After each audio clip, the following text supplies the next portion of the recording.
One of the things about Rotary that I really enjoy is that I'm with a group of people who have declared that they have a common purpose with me. Service above self is a really important element of who I aspire to be, would think that I am. But it's nice being with a group of people that foremost say that right up front. It is important. And then, of course, there's the secondary elements of good ethical business practice. Is it the truth? Will it benefit all concerned? Will it build goodwill and better friendships? Those principles need to be something that we're reminding ourselves of in our everyday life and how we practice. So that, for me, is important. I like being with another group of people who's very intentional about saying what's important to them and how they want to operate. Well, over the last 45 years, each auction seems to have gained a little bit more momentum. There have been more volunteers, there's been more stuff donated, and of course the dollars then follow.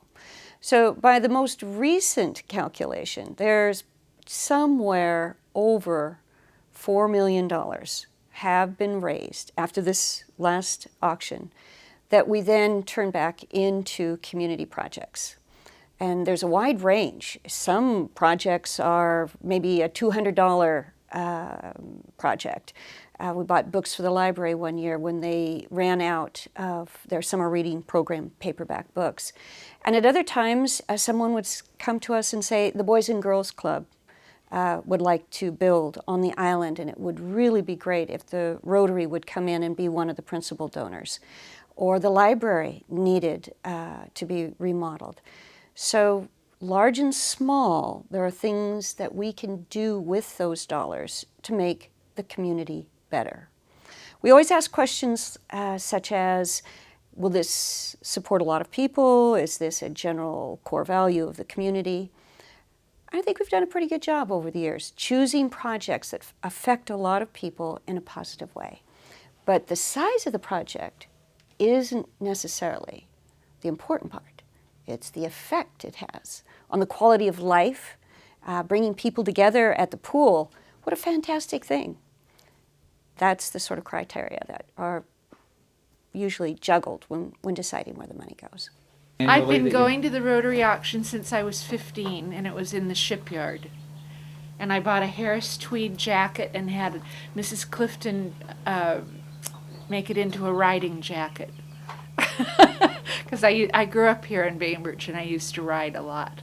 And so I've been going to the Rotary the whole time I've lived here. I've been gone a few years, but basically I've gone every year. My name is Matt Smith, and the Pacific Northwest is the auction capital.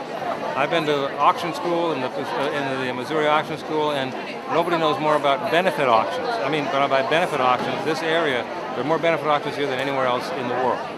That's true. We are leading the way. Go Rotarians. You know, I think it's the deep, deep friendships and sharing the service together with other like minds, and that's what I get so much out of. Is you know, yes, we're giving to the community and to other people throughout the world, and seeing those smiles and other things that we can accomplish, but sharing them with people in my community is something that's really a fun thing to do as well. But it was interesting now as I think back to being a youth, you know, being a kid here on the island. I played baseball at Rotary Field for a number of years, and it was nothing but a name, Rotary Field, to me at the time. So I didn't really connect the two things. Like now, when I learned what Rotary really was several years ago, now it's like, okay, so it was this group of Rotarians that preceded me that, you know, helped create this baseball field where I played Little League Baseball. So it's kind of a fun thing now to think about. I have 7 and 11-year-olds now that my 7-year-old son will be playing baseball here on Rotary Field here in just a couple years. How many auctions have I done? 18, I think. Is that good? Yeah, I got a lacrosse stick. We got this, and we have our foosball table. Woo! Yeah, Yeah, now we've got people looking for bikes. So this is our holding station. Within 6 months of joining the club, I was treasurer, and 2.5 years later, I was president. So I was the first female president of the club, and I've recently learned the first female president in Kitsap County. I joined the club, frankly, for business. My previous employer encouraged community involvement, and I was looking at it as business development. Since joining the club, what I realized right away is that it's more important than that. And I loved interacting with all of the people. And the part of Rotary that I love is that we do so many different things, and that people can find their passion within the club and take it and go with it. And so there's people doing any number of good things, working with youth, international, and everything in between. And that's the part that I really love. We grew up here on Bainbridge Island. Our dads were one of the first pioneers, Filipino-American pioneers. Yeah, so, and they had the raspberries and strawberry fields, so it's really kind of, a tradition for us. What the Rotary has done has utilized monies that we've made at our auction to go ahead and provide monies for humanitarian needs, which is what Rotary is all about, basically. In other words, service above self. That is what we are about. So with that in mind, we've taken this money and managed to get grants.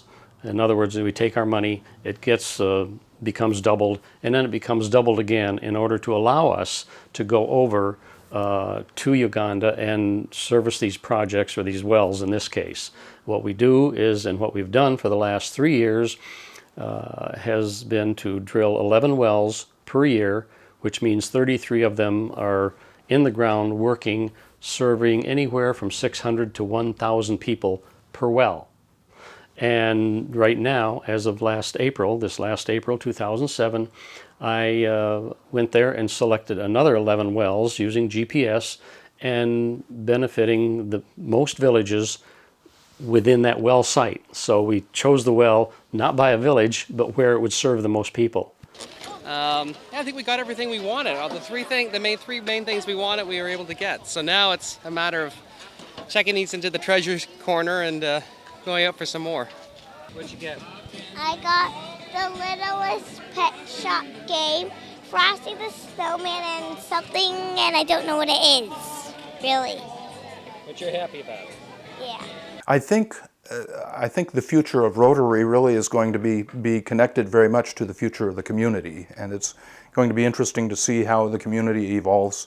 I think in a lot of ways the community and the club will evolve by continuing to do many of the same things they have done in the past. Rotary has always been involved with the schools and with education, literacy through the library. Well, hopefully we're always going to have schools and library and programs to benefit the youth of the community and to promote literacy. And I think Rotary is interested in that and will continue to participate.